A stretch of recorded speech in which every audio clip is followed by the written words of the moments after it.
have a wonderful community, and I'm so grateful to be a part of it. And I'm in it. That's what that came to mind. He asked us to go in and say, what are you grateful for? Ask God what you're grateful for.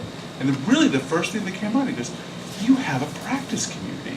You actually have a place to go where people expect you to be who you are. Like the biggest,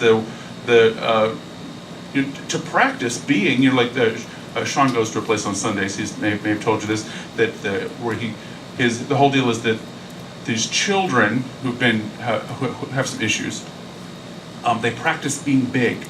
They practice being like adults and healthy.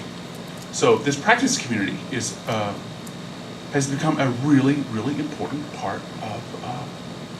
That's a real support for me, and I took it for granted as a kid, because I kind of grew up in the church, as you found out, and I kind of realize now why my parents were really let's go to church, let's go to Wednesday night prayer, the practice community. It's showing up over and over and over again and practicing with other people who you are at our best level. So I wanted to share that with you.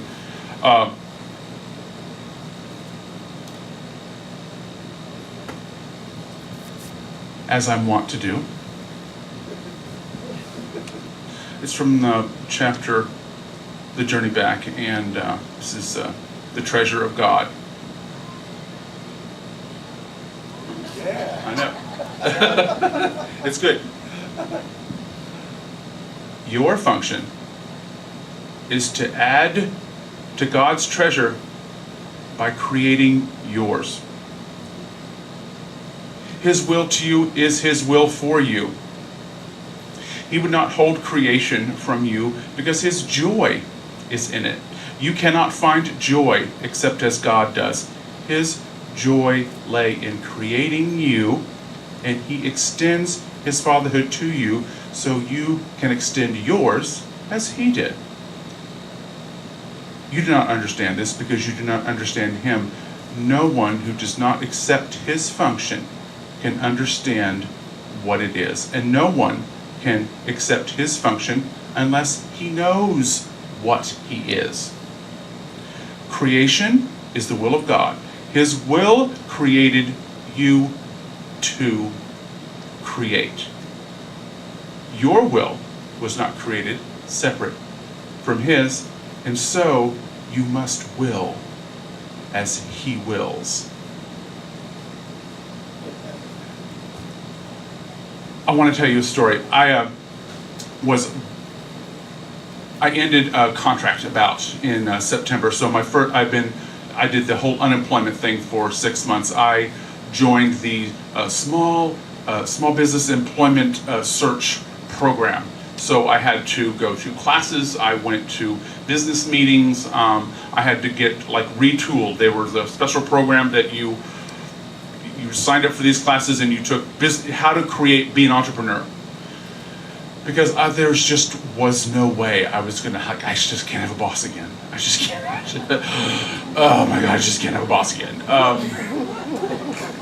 And I knew that when I left my job, that me and the boss thing was really not working out. And I see nods. There's people who've had this feeling before, but it wasn't in my head yet. I knew it, but I was just like, oh, but how? What? I don't see myself. I said, who is going to hire, who is going to hire me to, who's going to listen to me, who's going to hire, all those things that you say when you don't know how something's going to happen. It's like, oh my God, I want this and I don't know how, and I need to do this, and I feel like I'm being led to do it, but I don't know how it's going to happen. I just kept doing what the program told me to do. I had to take on a part-time job, really taking these classes and going to school again. I went back to school to learn how to get my mind wrapped around being my own boss. Program ends, unemployment ends, and the job still hasn't showed up. And I get a coach, but I'm still I said, fine. I'm going to look at what I want to be involved in. There isn't a job, but I'm going to create something in my head that I want to do. I'm just going to look at be a part of what I like doing. As I'm going to do it all the time, whether I get paid for it or not. I'm going to walk around the world like I am that guy. And a job was created for me out of thin air. I had a friend of a friend that I spoke to once about this, being this, I'm that guy, I'm that guy you need, Being that guy, I talked to her, and she goes, we're hiring, and the only person I could think of was you. So, this job has never existed before. Popped out of thin air. They didn't have anybody to do it, and it's lecturing small business owners. It's lecturing bosses.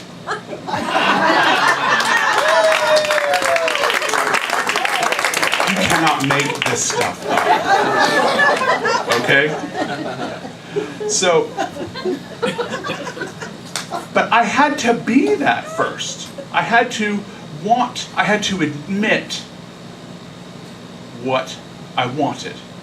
I had to really admit what I wanted. And that was actually a little difficult. For some reasons.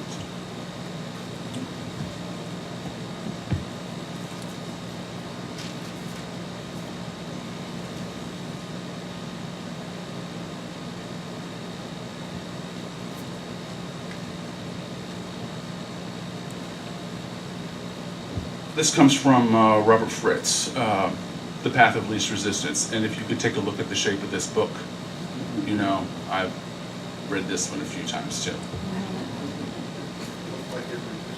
Yeah, they don't resist for very long. And you can always tell, you can always go to our house and tell my books from Roger's books, because my books are soaking in coffee. Because I spill coffee over everything. So if you've ever get paperwork from me, it'll have probably have a ring of coffee on it. And this one is pretty soaked. It's been soaked a couple of times. It's from Robert Fritz. Your life as a creation. It's not common for people to think of their lives as creations. You're not encouraged to have with your own life the kind of relationship a creator has with his or her own creation. But your life can be a creation. What a difference that is from reacting and responding to the circumstances. Your own life can become a separate entity. When it does, you can form it and mold it and change it any way you want. When you are able to do this, you are free to develop your life as an independent entity. You can succeed or fail without the added burden of an identity crisis. So, I was coughing over this part. I really want to make this clear. Your life can become a separate entity. When you are able to do this, you are free to develop your life as independent from your identity.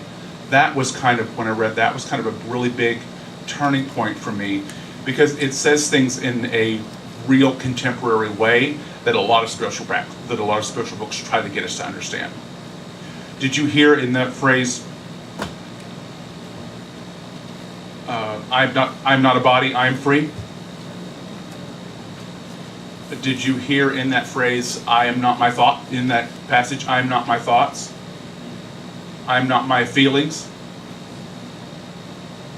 Do you hear the idea that you have a life that's interested and an identity that you're creating? Do we take a real responsibility for those two things? That's what Unity is always trying to get us, I think, get me to understand as well. That God has a plan for my life, and I have an identity. But that identity is the creation. Who I am and who God wants me to be and where God's will is. And like I read it in the first part, God's will is your treasure. Your treasure is God's will. And there's a couple of real textbook ways in which we can really take a look at why, God's will in our life. And the Course, many other places tell us God's will and my will are the same thing. Do you believe that? Really believe that God's will and your will are the same thing? Because I had a difficult time with it. It wasn't, I had to be 40 years old before I finally said yes to the calling of standing up and being a preacher thing, lecturer guy. You know, it took me 40 years to say yes to that. It took me 40 years to say, yeah, I want to do that. I had it all the time, but it was difficult to say okay to. It really was. It took me almost as long to realize that I liked suits and ties too. You know, because I wanted to be like, I thought the hippies were like really cool, but I just don't look good in like hippie stuff. I just really look good in it. He looks really good in it. I don't look good in it. You know, so you have to admit those things. You know, admit what you look good in. Admit what you like to do. Admit what's happening for you. And I also liked in that passage from Fritz, there is a freedom. If this separation happens, if I can separate my identity, if I'm not my identity, if I have a life and I'm not my identity, then I have the ability to experiment with my identity. I have the ability to fail. My identity has the ability to fail. It has the ability to succeed wildly. And that's not usually the problem, although I get kind of afraid when things start going really, really, really, really well. I go, oh. So it's if my life is separate from my identity, then I get to experiment with my identity. Then my identity can fail. I can do well. I can fail, and it's not about my life. It doesn't change my life. It doesn't change who I am, and that has been a great gift to me. Because I'm a much braver person now that I'm willing to not be my identity.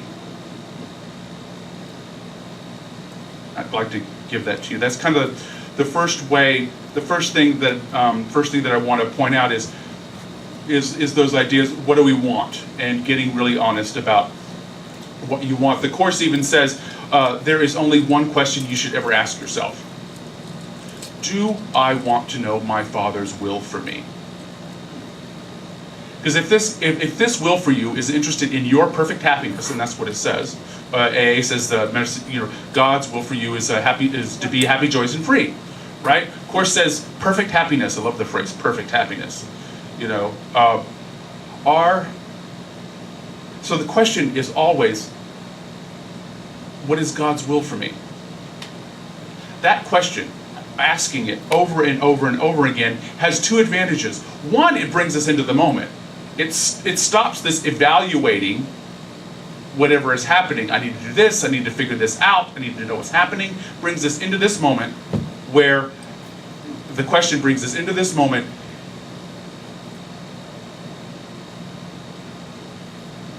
And it gives us clarity. It brings about the practice of noticing. Brings about the ways in which we are honest and truthful with ourselves. It develops a practice of telling yourself the truth about what is happening right now. I'm scared. My arms are shaking. I'm getting flush. I don't, my hair feels like it's running away from my scalp. What is actually happening? Can you describe honestly with yourself? How habitually honest are we with our feelings and ourselves and our bodies?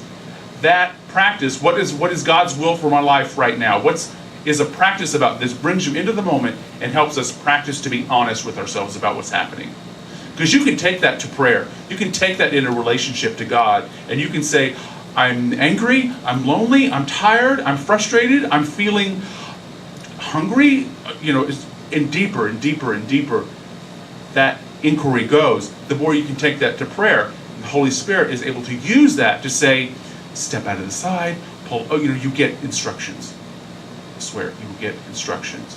When you ask over and over and over again, what is it, Holy Spirit, what is your will for me right now? Because I'm not choosing well. If I'm upset, I'm not choosing well. And it's probably because I'm lying about what's happening right now. Like, you need to do something to make me happy. That's not true. It's never true. So I'd like to offer you that as the first of 3 points that the getting honest about what we want can sometimes be a kind of a difficult thing to do. Sometimes we want something that we're not supposed to want, like outside of our class system, or we want to switch jobs, or I didn't want a boss. I felt guilty about that. So being honest about what is going on with us internally. Like, I really want to raise dogs, but I'm over here, being a hairdresser. Or maybe you've got a great job and it's like, I really want to own a nail salon.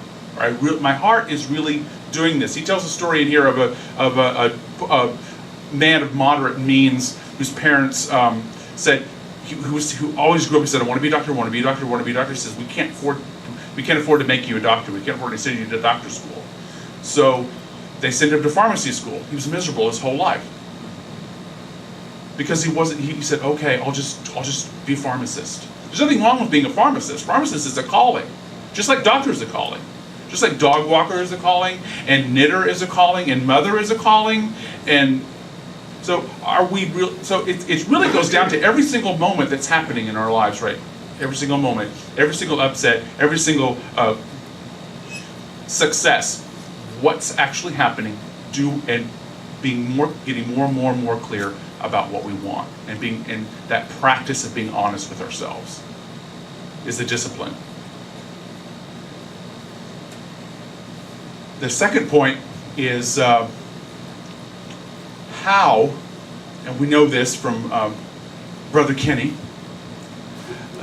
tells us how is not our business. Because if I thought for a second in my job that I knew how to create this person walking around who is me, who I am honest about who I want to, who I am, who I manifest, what I want, how I want to walk and talk. I can manifest that. I can want that, but I don't know how to manifest this job that didn't. I did it. It came to me. God did the work. God did the how. God did the granting and the all of that, and it found me because I'm vibrating at that level as a way of talking about it. Yep. But the how isn't up to me. It was never up to me to go to hunt down this job in another county from a friend of a friend. I can't do that. And I couldn't have even have hunted down this job that was absolutely perfect, that called me up and says, you got the job, but there are 2 days that you have to be in training, and they are non-negotiable. Non-negotiable, absolutely. You can't have the job if you can't be these trainings because they aren't repeated. This is it's a contract, period. And I'm thinking, I'm out of town for 2 weeks. Most of the next 2 weeks, except 2 days. Guess what days that he wanted me for? Those 2 days. I can't do that. I think I'm really powerful, and in some ways I am, but I don't do that kind of stuff. How we so often we choose a process. We think we want a process. I want money, because it's a process. Money's a process. Money is an exchange. It gets us from one place to another. It substitutes this group of goods for this group of goods so they can be moved from there to there. That's all money does. Money's a process. Fame is a process. I want to be, rich and famous. Fame is a process because fame is supposed to give you love, attention, all these things that they want. There's nothing wrong with fame, but it's not something that you can want and reach as a goal. Famous for what? Lots of people are famous. Famous for what? Realizing that the how is not ours. is where the journey is where the really cool discoveries are. That is where I get to learn what I don't know. When I got this job, I had more studying to do. I had to learn a lot more healthcare law because I'm teaching. I love to call it teaching, but it is kind of lecturing and scolding. But, teaching. I had to go and learn really specific information. I had to go really learn the laws and the tax codes and stuff that actually pertain, because I have to, because they will look this stuff up. They will they'll go back to their signals. This guy said I can get a tax break if I did this, and I did this, and I did this. I said, yeah, it's been since that way since 2010. So if you didn't know it about, so you have to learn. I had to learn more stuff, but it was more stuff that I was interested in learning. So I was like, how can I do this? And I found other ways to bring new information into the thing. I started reading more, crazy side articles and extra stuff, and I became excited about it. That journey of being better at this, that journey of finding out what I didn't know in order to do my job better, that I liked doing,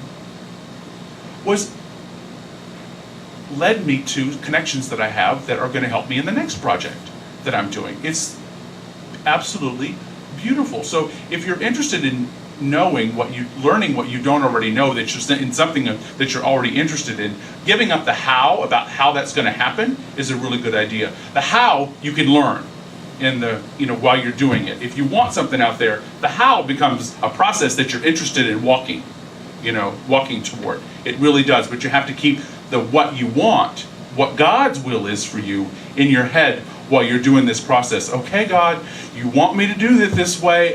It's that building that relationship and all those skills about being honest about what's happening and taking it to God and building that relationship, and that solid foundation really starts to be rote. And that reaps benefits. That reaps rewards. Because we know that when we repeat a process that we already know, expecting new results, it's called insanity. Right? You just, I'm only going to do what I know. I'm only going to stay in my comfort zone. I'm not going to learn anything new. Ever heard the excuse, I can't do that because I don't know how to do that. I would really love to know how to do that, but I can't do that because I don't know how to do that. Well, you can learn how to do that. That might be interesting. That lead you to the, oh my God, that what shapes more and more and more and more when you're willing to be taught, when you're willing to be shown, when that relationship is there with the will of God, when you are constantly asking, constantly being honest with yourself, having that relationship with God, these things, the how becomes an interesting thing, and it doesn't become a block. Because your ego, your limited thinking is going to tell you, you don't know how to do that. You can't do that. Nobody's ever done that. The job you want doesn't exist.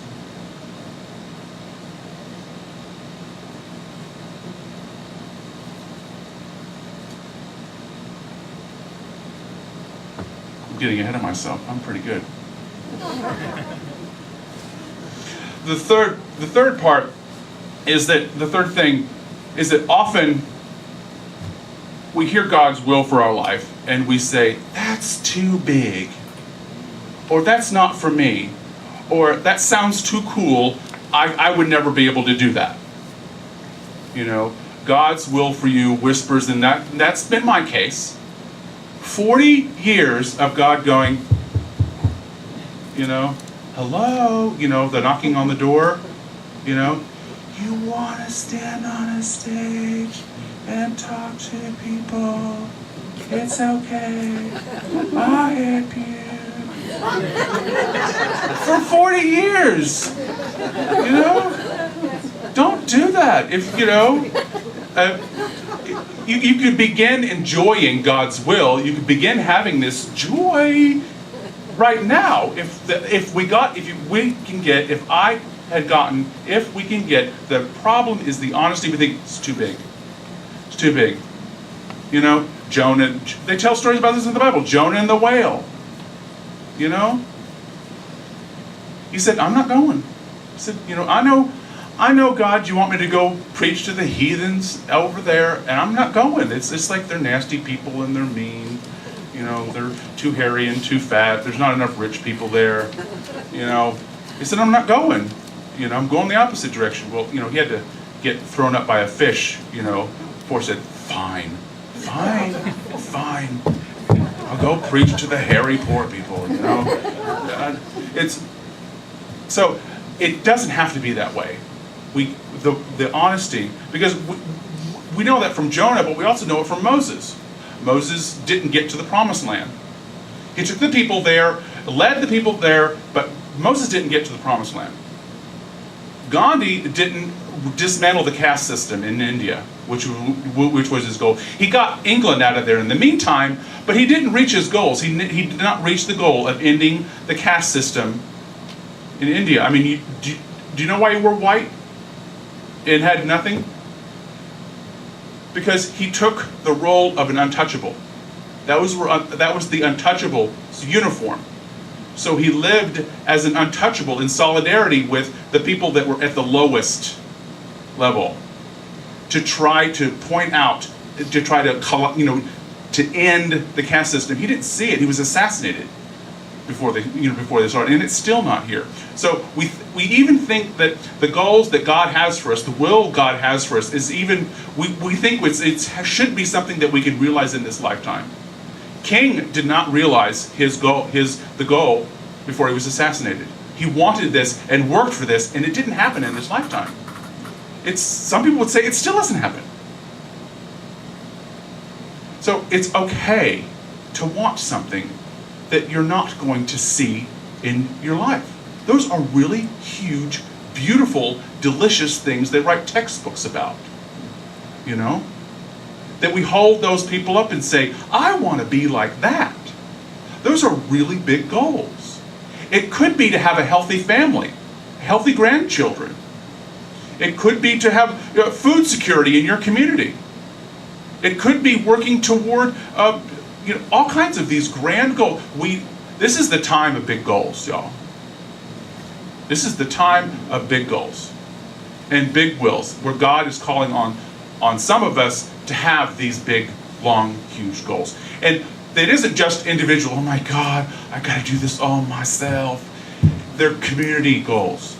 Though this practice of being honest about what you want, the how is something you can learn, and taking the limits off God's will for you is something that's true for communities, as well as for nations, as well as for individuals, or movements, or jobs, or organizations. These goals are micro to macro. That's what's so wonderful about this book, because it's holographic. God's will is holographic. If the truth is true for you, you can whisper it to your friend, and the truth is going to be true for her too. So these ideas are powerful because they work. Are we placing limits on God's will for us? Are we trying to still play it small? That may mean more influence for you.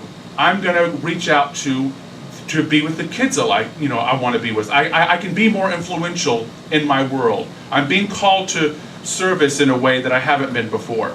I know that's true for me. So big means more influential. Big means being yourself in this joyful, wonderful you that you are, that God's treasure of God's primary function is, for me, primary attribute is creative. And we're God's one creation.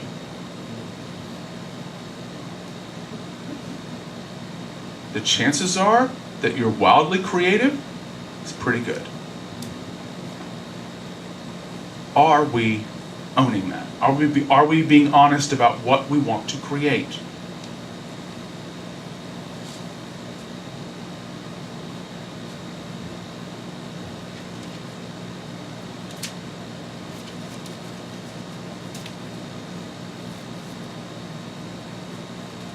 I want to read something, and then I have a small exercise for you.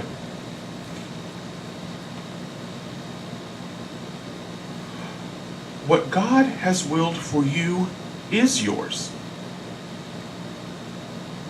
He has given his will to his treasure, whose treasure it is. Your heart lies where your treasure is, as his does. You who are beloved of God are wholly blessed. Learn this of me, and free the holy will of all those who are as blessed as you are.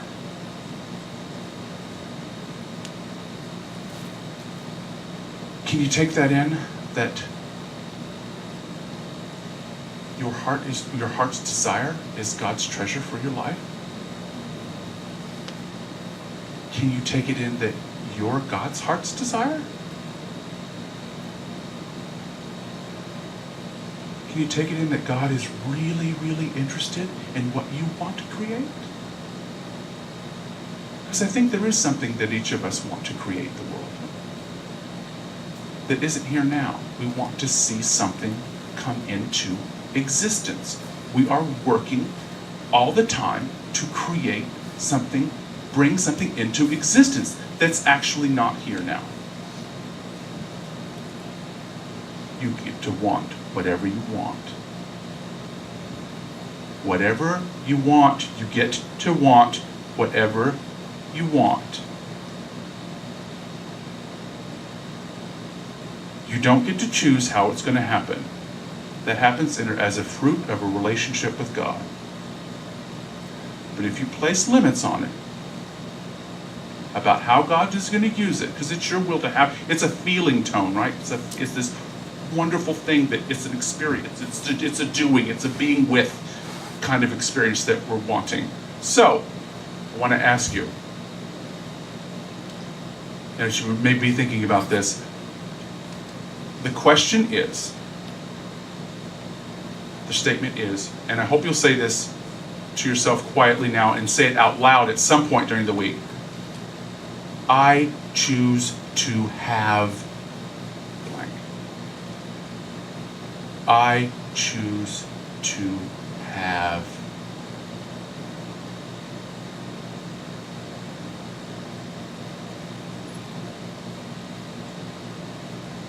And you can have it.